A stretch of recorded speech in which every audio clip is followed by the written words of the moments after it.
Did you know your eyes and nose are basically best friends? When bright sunlight hits your eyes, it triggers your trigeminal nerve, the same nerve connected to your nose. Your brain gets confused and thinks your nose is irritated, so it commands a sneeze. Scientists call this the photic sneeze reflex. About a third of people have it, and it's actually genetic.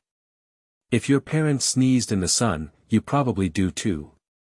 Some people sneeze 5 times just from looking at a bright light. The reflex is so powerful that pilots and drivers have to be careful.